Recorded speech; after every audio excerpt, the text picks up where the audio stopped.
तो घेराबंदी लगातार जारी है और ऐसे में सवाल ये कि किनको पेट में दर्द हो रहा है अगर एक ऑर्गेनाइजेशन जिसका नाम बार बार दंगों में आ रहा है, जिसका नाम बार बार आतंकी कनेक्शन में लिप्त पाया जा रहा है, तो उस पर कार्रवाई करने से किसी को दुख क्यों।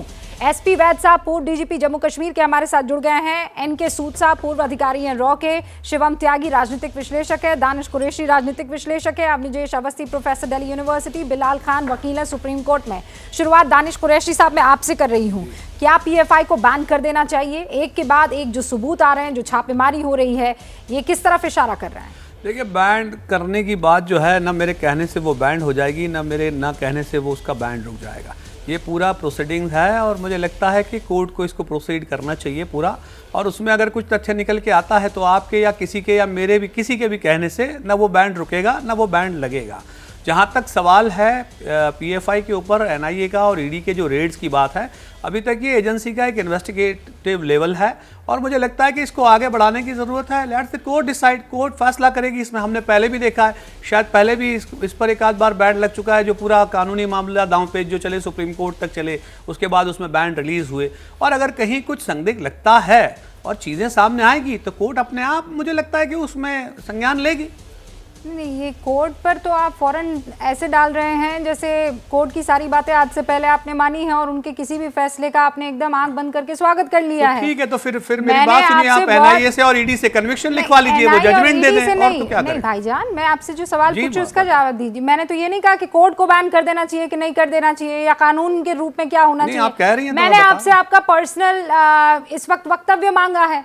आपको क्या लगता है कि ऐसी ऑर्गेनाइजेशन जिसका कश्मीर से लेकर केरल तक आतंकी कनेक्शन दिखाई दे रहा है, उसे बैन होना चाहिए कि नहीं होना चाहिए? देखिए, कुरैशी साहब का मैं पर्सनल व्यू मांग रही हूं। ठीक, मैं जवाब देता हूं। देखिए, इसमें मैं इसीलिए कह रहा हूं कि किसी के पर्सनल व्यू की बात ही नहीं है। जहां तक सुनिए, अरे ईडी और एनआईए पे, हाँ मैं ठीक है, मैं जवाब देता हूं। मुझे जवाब तो देने दीजिए। ईडी के मामले में अब तक सारे विपक्षी दल किस तरीके के आरोप रख चुके हैं, हमने नहीं देखा कि आपके चैनल पे नहीं देखा, किस जगह नहीं देखा हमने कि ईडी पे किस तरह से ऑपरेशन आरोप रखती रही है। अब रह गई बात आज जो हुआ है, सुनिए सरकार भ्रष्टाचार और आतंक, सुनिए सरकार को अगर लगता है कहीं कुछ भी संदिग्ध है तो ये एजेंसियां उनके कंट्रोल में है, उसमें ये पपेट कहने की भी जरूरत नहीं है। अगर उनको लगता है कि इन्वेस्टिगेशन होना चाहिए तो उसी मातहत ये आज सारे रेड्स हुए हैं। और जहां तक सवाल है कोर्ट में पेशी भी, आपने अभी दिखाया कि कोर्ट में पेशी भी हो रही है, तो ये सारी चीजें सामने है। सबसे पहले तो बात यह है कि अभी तक सिर्फ और सिर्फ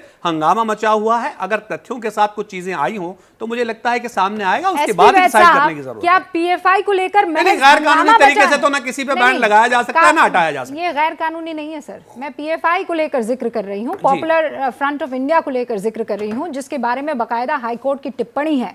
चरमपंथी संगठन बाकायदा कहा गया है। 2012 में हाँ, कौन सी बता दीजिए मुझे, बता दीजिए टिप्पणी बताइए कोर्ट की। आप अभी कोर्ट की तस्बीह कर रहे थे ना, तो मुझे कोर्ट की टिप्पणी बताइए। चरमपंथी संगठन किसे कहा है कोर्ट? अच्छा सुनिए मेरी बात, मुझे ये बताइए और कोई संगठन नहीं है जिनके पास बेहिसाबी? अरे किस कोर्ट ने चरमपंथी संगठन आरएसएस कहीं रजिस्टर ही नहीं है, कहीं रजिस्टर ही नहीं है। बताइए क्या रजिस्ट्रेशन नंबर है उसका? मैं पूछ लूं उनको। नहीं, मैं ये कह रहा हूँ कि उनका रजिस्ट्रेशन नंबर भी नहीं है। शिवम बता दे या और पैनलिस्ट बता दे कि क्या रजिस्ट्रेशन है।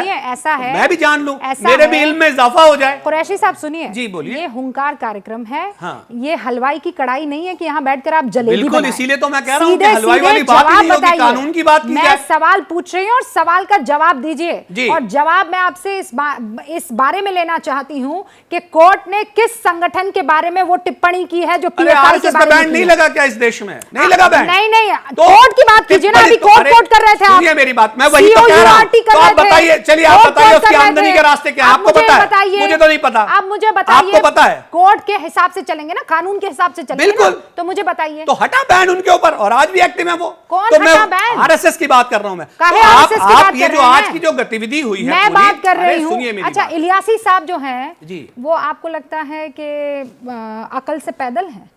कि आज उन्होंने मोहन भागवत को इनवाइट कर दिया या उनका इस्तकबाल कर दिया, मस्जिद और मदरसे में बुला दिया आरएसएस के एकदम सबसे बड़े आदमी को, सबसे बड़े चेहरे को? इलियासी साहब वो अक्ल से पैदल हैं? देखिए, वो इलियासी साहब का अपना पर्सनल व्यू हो सकता है, उस पर मैं कोई कमेंट करना नहीं चाहता। सुनिए, सबसे बड़े आदमी है भाई साहब। अरे तो मैं ये कह रहा हूं कि उस पर मैं कोई कमेंट करना नहीं चाहता, उनका अपना व्यू है, उन्होंने बुलाया, ठीक है, बुलाइए। चिट भी मेरी, पट भी मेरी, और वो क्या वाला है किसका वो आप भी जानते हैं। शिवम त्यागी जवाब दीजिए। देखिए, मैं तो सिर्फ एक चीज ही कह रहा था कि ये जो नारा है ना कि ना छोड़ूंगा, ना छोड़ा है और ना छोड़ूंगा, प्रधानमंत्री जी इस बात को तय कर रहे हैं बिल्कुल। और बड़ी खुशी की बात है कि ये इतनी सारी चीजें इन्होंने कहा कि कई बार इस पर बैन लगा है और अगर कुछ कॉन्क्लूसिव है। एक सिद्दीकी कप्पन अभी 2019 में गिरफ्तार हुए थे केरला से, एक जो थे रिपोर्टर थे, उसके बाद उनके कनेक्शंस बाद में अलकायदा से मिले, सीएफआई से मिले, फिर वो कनेक्टेड लिंक होके पीएफआई पर पहुंचे।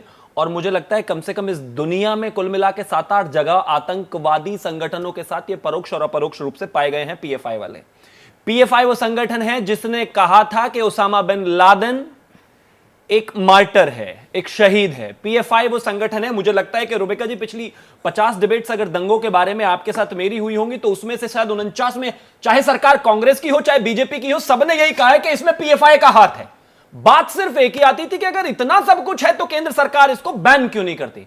मुझे लगता है बेहद शानदार कदम। और अभी मैं कुछ हाईकोर्ट की फाइंडिंग्स पढ़ रहा था उत्तर प्रदेश में जब ये दंगों का माहौल बना था, उस दौरान भी तमाम ऐसी चीजें हैं जो इनके खिलाफ हैं। इनके बैंक अकाउंट्स पहले सीज हो चुके हैं, इनके जो फैक्ट्स हैं उनको स्टैब्लिश किया गया, इनके कनेक्शन स्टैब्लिश किए गए। आज एनआईए ने जो ये कार्रवाई की है और ईडी ने जो कार्रवाई की है बेहद शानदार। जहां तक बात प्रूव होने की है, मुझे लगता है कि सरकार किसी भी कदम को उठाने से पहले इस चीज को इंश्योर कर रही थी, क्योंकि इस चीज को लेकर क्रिटिसिज्म भी बहुत हुआ है सरकार का कि बार बार अगर हर दंगे में पीएफआई है तो आज क्यों इसको बैन नहीं करते। नहीं, मेरा मानना है बेहद ये सवाल तो बार बार पूछा गया है कि अगर इतना ही पीएफआई गड़बड़ी करता हुआ पाया जा रहा है तो फिर उसे बैन कर देना चाहिए था। अब तक क्यों इतनी देरी हो रही थी? क्या मजबूरी है मेरी, बताइए।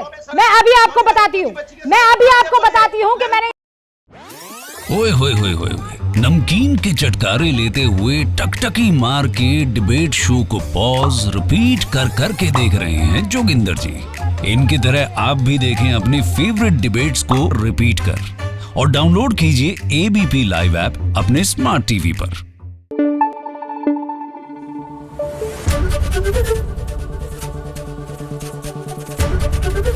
एबीपी न्यूज आपको रखे आगे।